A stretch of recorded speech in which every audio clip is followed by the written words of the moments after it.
Hola familia, ¿cómo estáis? Yo muy bien, súper contento de poder estar aquí después de un par de semanas encerrado en casa con mi familia por el tema del COVID y tal. Bueno, pero estamos bien, estamos muy recuperados, estábamos bastante desesperados de estar en casa, pero ya hemos podido salir y además puedo estar con Richard en este ratito, que hacía días que no lo veía, y con vosotros.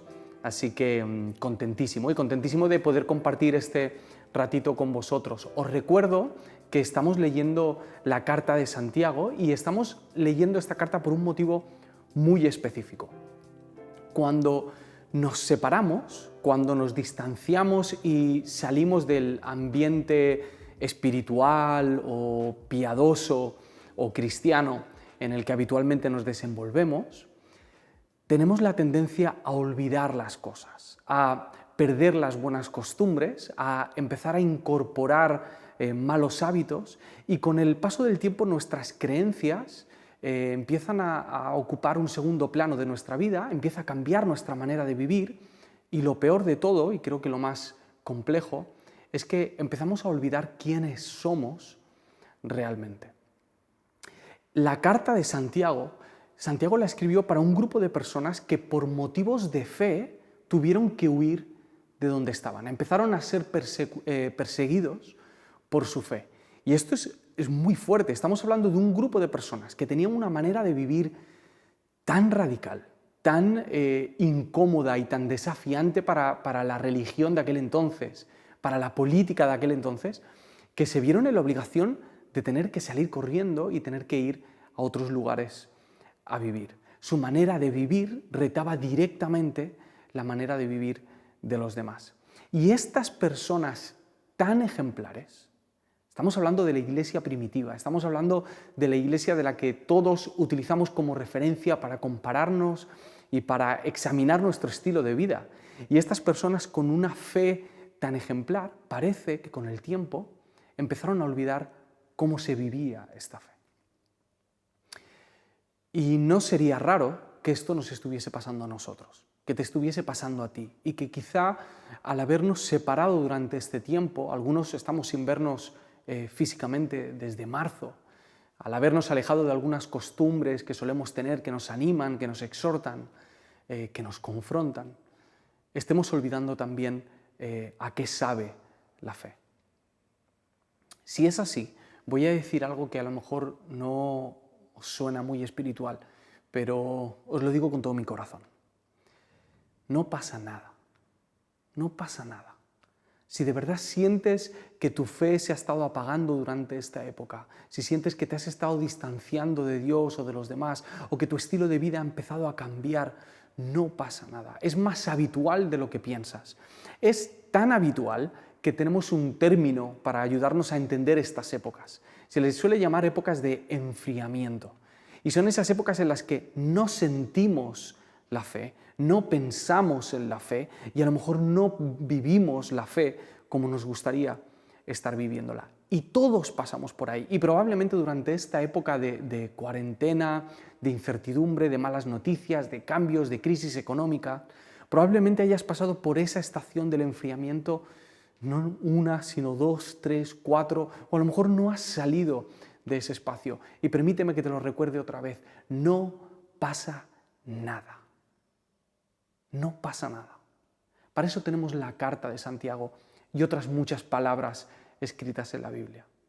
Para ser para ser animados, para ser reconfortados, para ser regañados cuando es necesario, para que alguien nos recuerde quién somos en Cristo y para que alguien nos anime a tomar decisiones prácticas en nuestra vida de fe. El tema del que vamos a hablar hoy es la justicia, la imparcialidad y el favoritismo. Y es un tema muy importante para la iglesia de entonces, es un tema muy importante para la iglesia de hoy en día, pero también es un tema muy importante en nuestra sociedad. Es algo que forma parte de los derechos humanos, de nuestra manera de entender la civilización de Occidente hoy en día. Y es algo que quizá damos por sentado, el tema de la justicia o el pecado del favoritismo. Es algo que damos por hecho, quizá tanto que olvidamos cuáles son las implicaciones y la profundidad que tiene el favoritismo en nuestra vida. Así que lo que vamos a hacer es lo siguiente. Vamos a ir leyendo el pasaje de hoy, poco a poco. Después vamos a definir cuál es el problema del favoritismo.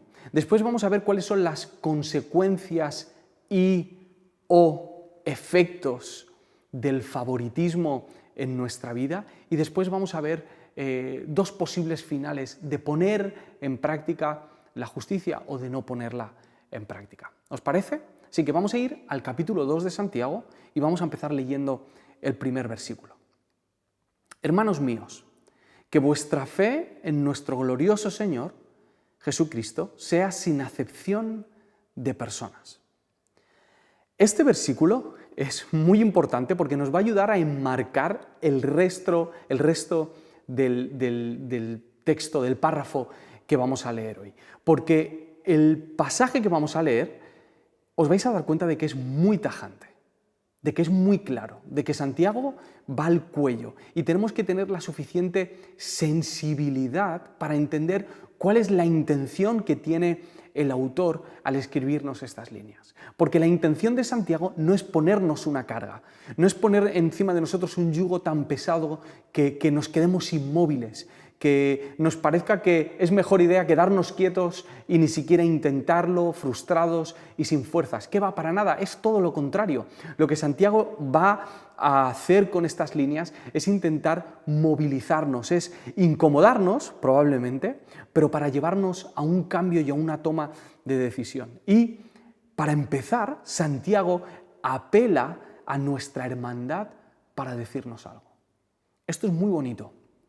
Empieza diciendo, hermanos míos, hay muchos motivos a los que apelar para hablar de la justicia y de la imparcialidad. Muchísimos. Podría hablar, por ejemplo, de motivos políticos, sociales, humanos, podría decirnos que es por un tema de sabiduría o por un tema meramente religioso o legal o de interés o por el qué dirán o por la educación, pero no, Santiago va al motivo que está detrás del motivo, a lo más profundo, al único motivo que de verdad puede sostener un estilo de vida compasivo y de imparcialidad, y es que somos hermanos por nuestra fe en Cristo Jesús. Ese es el motivo debajo del motivo. Esa es la fuerza a la que apela Santiago para que nosotros entendamos que nuestra fe en Jesús, nuestra fe vertical en Dios, en su obra, en quién es Él, en lo que Él dice que nosotros somos, en sus instrucciones, nuestra fe en Él debe tener una evidencia en nuestro trato con los demás. Nuestra fe vertical debe tener una evidencia horizontal en nuestra vida. Y Santiago nos va a motivar a hacer algo. Y ojo, esto es muy importante.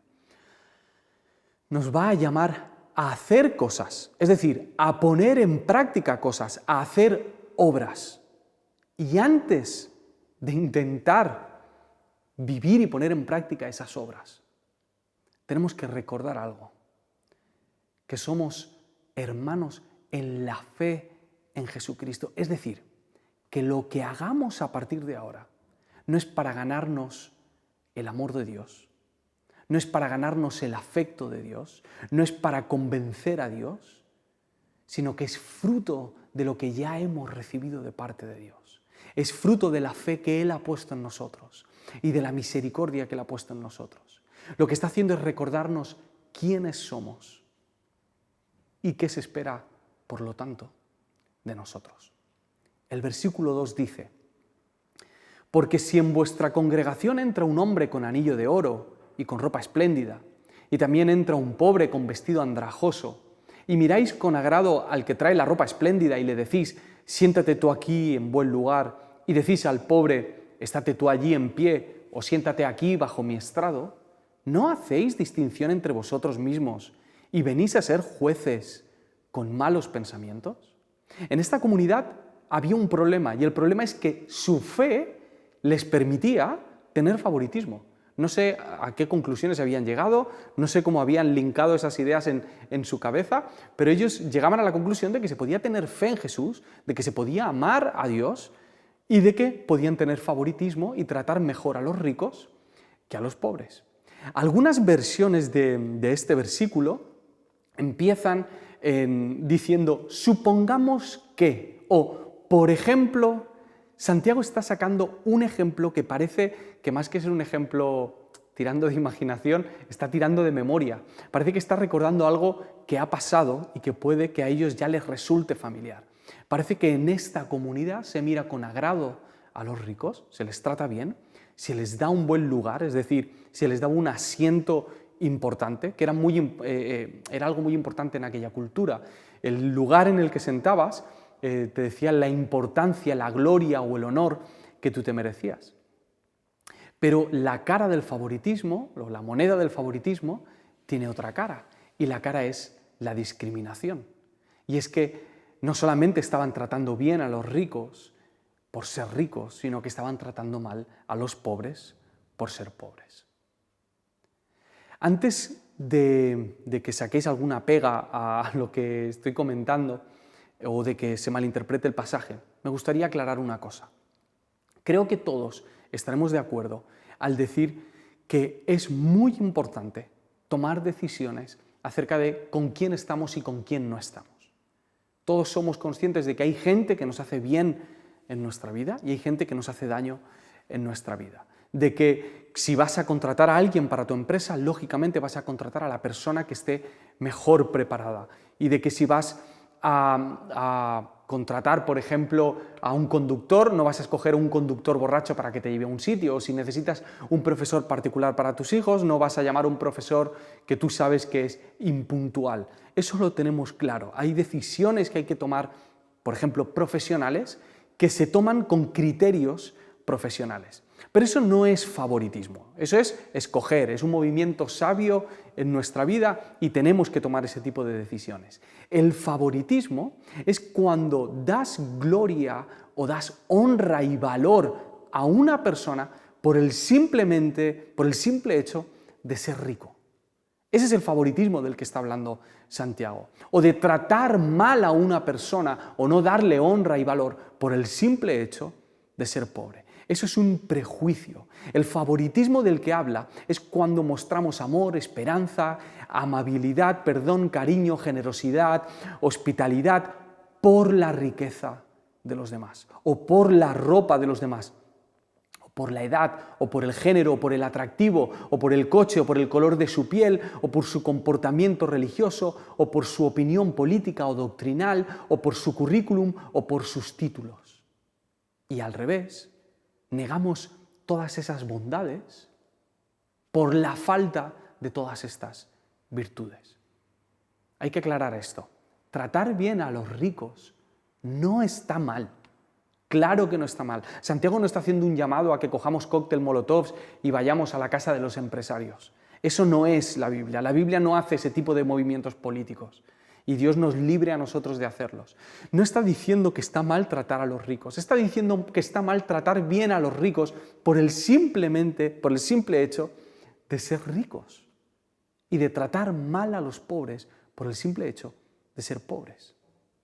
Santiago quiere que veamos la gravedad de negar, por ejemplo, la generosidad o la honra a quienes más lo necesitan. Esto es fuerte, porque cuando tratamos con favoritismo a algunas personas y discriminamos a otras, lo que estamos haciendo es negarle a las necesidades humanas más profundas las bendiciones divinas más grandes. Cuando le negamos a alguien la generosidad en el momento en el que más lo necesita, no estamos simplemente negando monedas. Estamos negando la oportunidad de que algo de parte de Dios fluya para su vida. El siguiente versículo dice, ¿no hacéis distinciones entre vosotros mismos y venís a ser jueces con malos pensamientos? Para que entendamos lo importante que es esto, Santiago cambia la dirección y de repente ya no está hablando de la práctica, de la injusticia en sí, de eso que es evidente, sino que empieza a hablar de lo que hay detrás, de cuál es la intención en el corazón. Empieza a hablar de los pensamientos y de que cuando hacemos este tipo de prejuicios, nos estamos convirtiendo en jueces además malos, en jueces que se están dejando llevar por su propio criterio. Que cuando tenemos prejuicios, especialmente con la gente pobre, resulta que no es casual, es porque hay algo en nosotros. Hay un pensamiento, hay un criterio, hay una manera de juzgar a las otras personas que necesita ser examinada y que no está en la superficie, hay que cavar hondo para poder llegar a ella. Así que, me gustaría hablar de 3 consecuencias o efectos del favoritismo en nuestra vida. El primero es este: no nos vemos como Dios nos ve. Esta es una de las primeras consecuencias del favoritismo, que no nos vemos como Dios nos ve, nos sobrevaloramos. Versículo 5: hermanos míos, oíd, ¿no ha elegido Dios a los pobres de este mundo para que sean ricos en fe y herederos del reino que ha prometido a los que le aman? Este versículo es un recordatorio de que tú y yo somos elegidos por Dios, pero no somos elegidos por Dios por nuestras virtudes, no somos elegidos por nuestra bondad, por nuestra palabrería, por nuestros dones, talentos o por nuestra riqueza. Somos elegidos por todo lo contrario, porque sabemos que somos pobres de espíritu, porque sabemos que dependemos de Dios.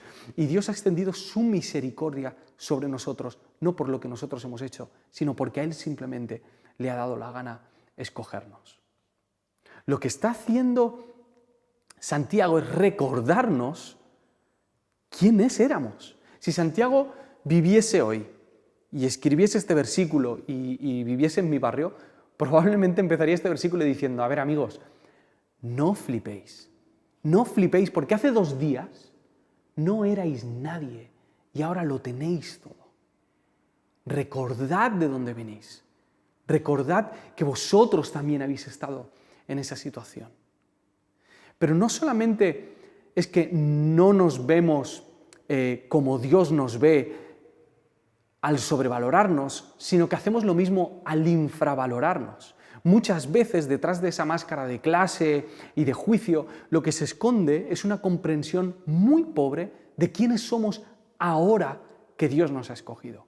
Olvidamos que ahora lo tenemos todo, que ahora sí somos ricos en Él, que ahora podemos disfrutar de sus bendiciones, de su generosidad, de su gracia sobre nuestra vida, de su favor sobre nosotros y de que no hay ninguna necesidad de que estés vigilando y cuidando tu territorio.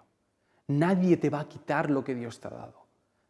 No tenemos la necesidad de ponernos por encima de los demás o de decidir quién sí y quién no es digno de formar parte de la familia de Dios.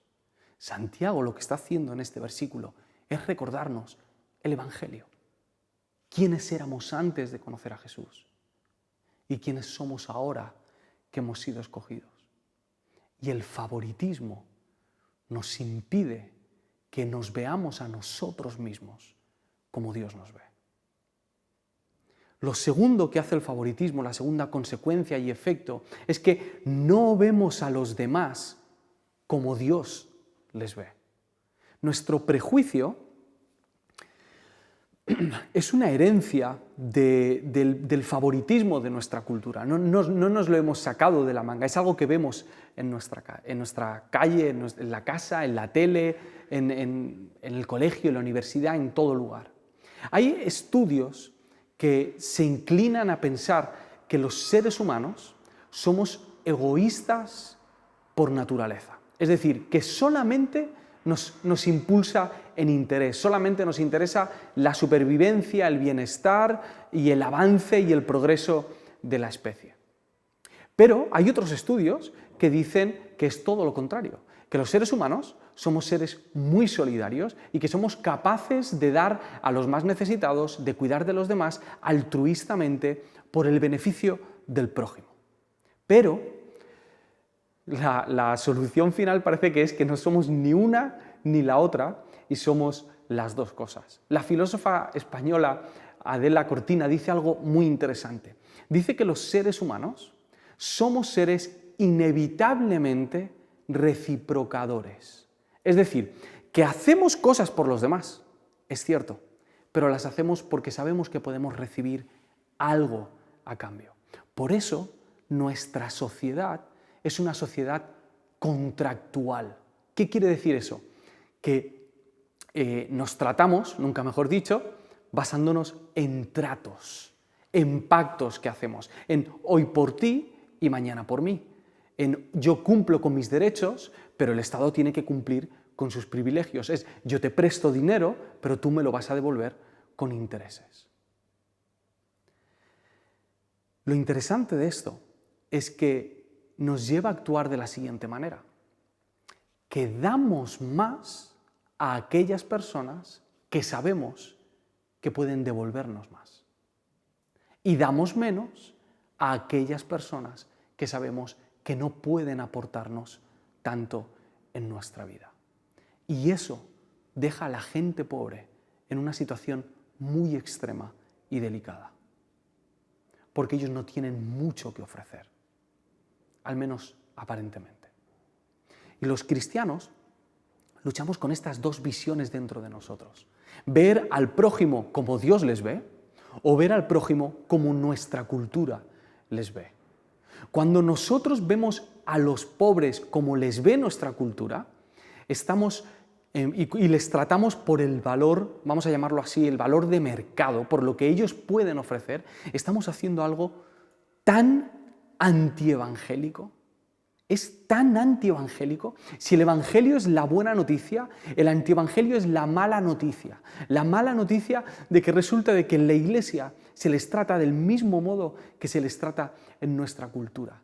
Y al llegar a nuestras comunidades, estas personas, y ser tratadas con favoritismo, se ven en la obligación de tener que justificarse, de tener que ganarse su lugar porque no lo tienen, porque en el mercado no tienen nada que ofrecer. Y tienen que justificarse, tienen que darse valor, tienen que mostrar que son dignos delante de los demás. Y eso es tan antievangélico, porque el evangelio da la bienvenida a todos, especialmente a quienes reconocen su incapacidad, a quienes saben que dependen de Dios, a aquellos que lo han perdido todo, a aquellos que creen que no tienen ningún valor.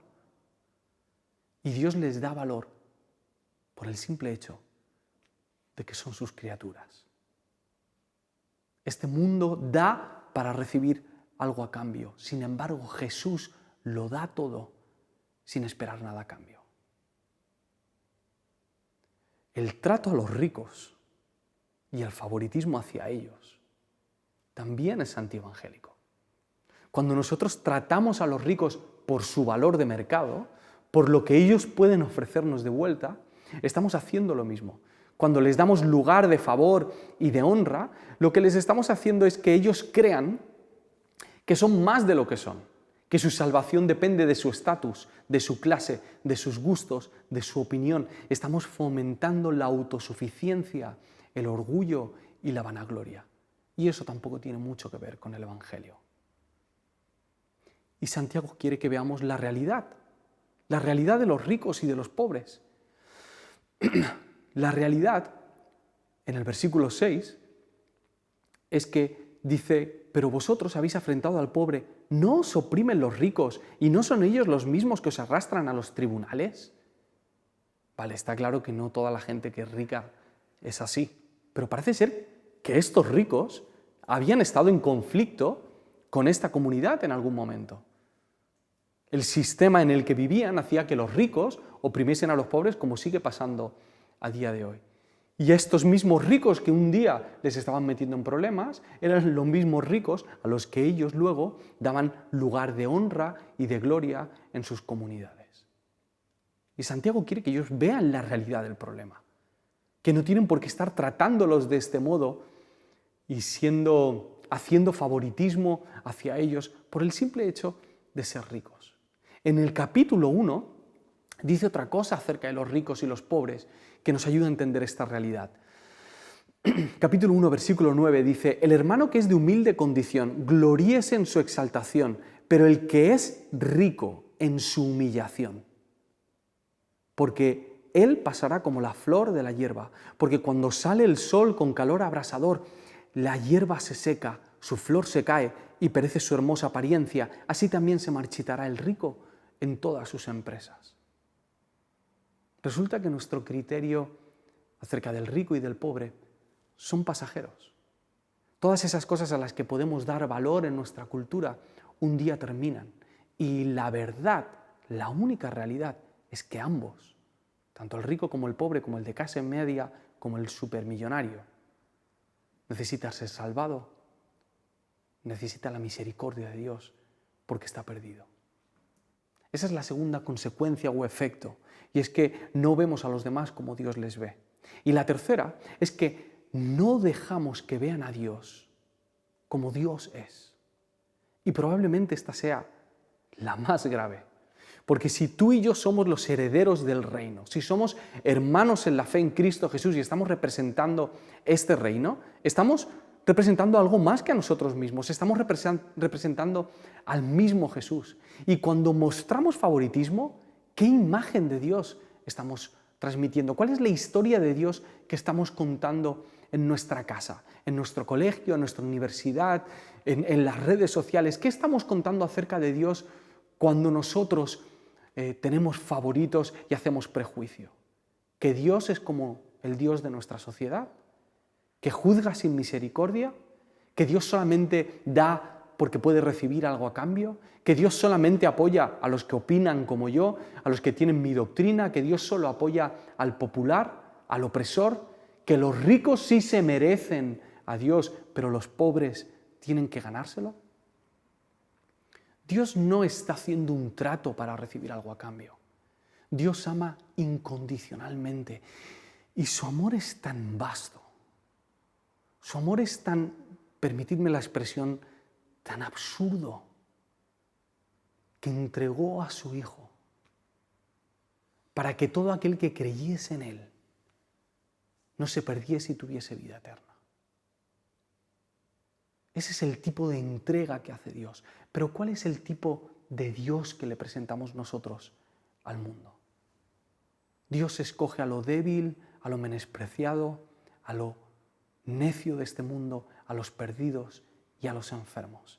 Ese es el Dios que tenemos que dejar que vean.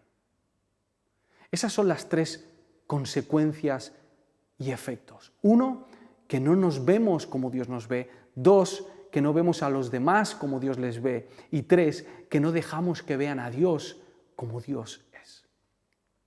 A lo mejor estás pensando que no es para tanto esto que estoy diciendo y que estoy exagerando. Bueno, no serías el único que pensaría en esto. Y probablemente por eso Santiago escribió las siguientes líneas. Versículo 8.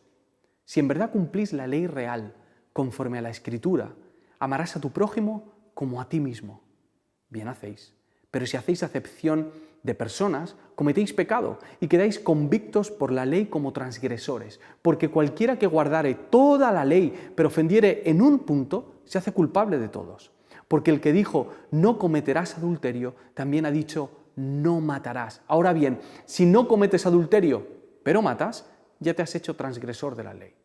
Para que veamos la profundidad de esto, Santiago está haciendo un guiño bastante evidente al Sermón del Monte. Es algo que hace en casi toda la carta. Y a esos momentos en los que cuando Jesús hablaba, sacaba a la palestra ciertos pecados y profundizaba en ellos, y la gente pensaba que el adulterio era una cosa y de repente Jesús les decía, no, el adulterio empieza en el pensamiento.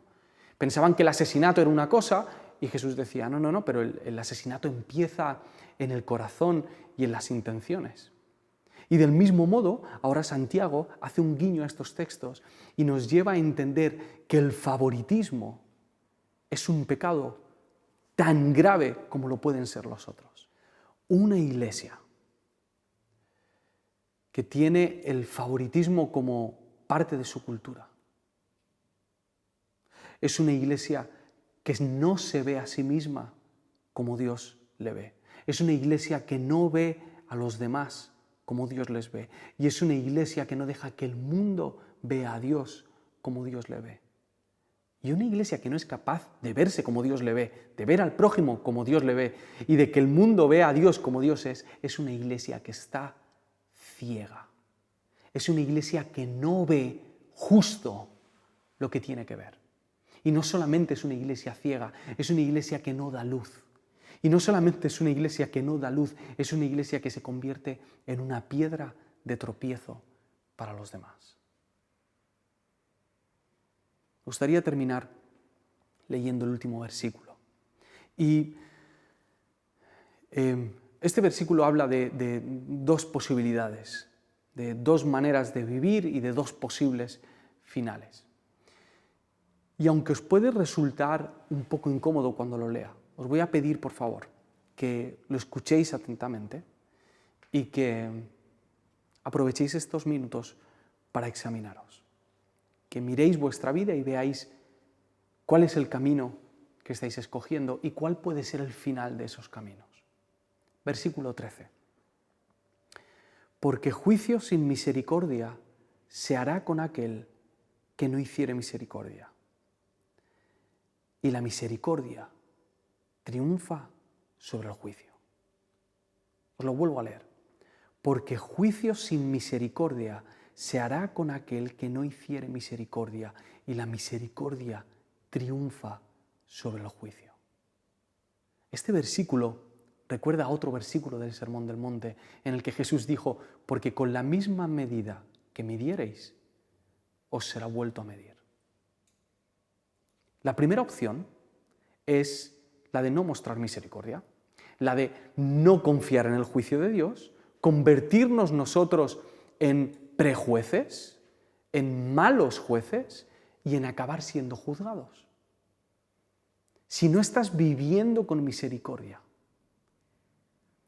si el favoritismo nace de ti de una manera demasiado natural, si el favoritismo es algo que no te preocupa para nada, si la justicia y el cuidado de los más necesitados es algo que no te importa,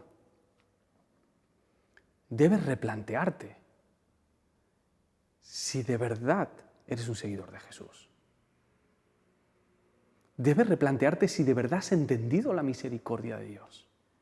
Si de verdad has entendido lo que Dios ha depositado en tu vida y el precio que ha pagado para que tú puedas tener una misericordia y no solamente la tengas tú, sino que puedas compartirla con los demás. Porque si has entendido el Evangelio, si has entendido lo que Dios ha hecho por nosotros, entonces, tarde o temprano, esa misericordia va a acabar fluyendo hacia los demás. Ese es el primer final. Decidir hacer tu propio juicio y acabar siendo juzgado.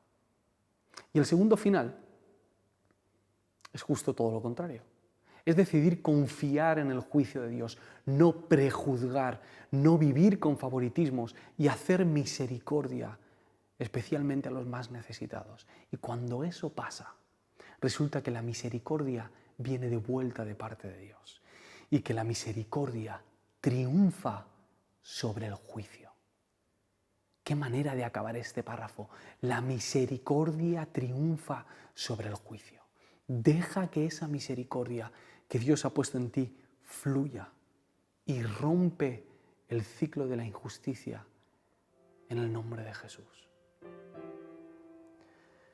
La Iglesia está llamada a vivir con misericordia, con justicia y con imparcialidad. Y eso es más importante de lo que tú puedes pensar. La gente puede descubrir quién es por la misericordia con la que tú le tratas. La gente puede descubrir qué es la Iglesia por la misericordia con la que le tratas. Y más importante, la gente puede descubrir quién es Dios y cuán grande es su amor con la misericordia con la que tú le tratas. Que el Señor os bendiga. Os quiero mucho y ojalá nos podamos ver pronto. Os dejamos con algunas preguntas para que le deis vueltas. Que tengáis buena semana.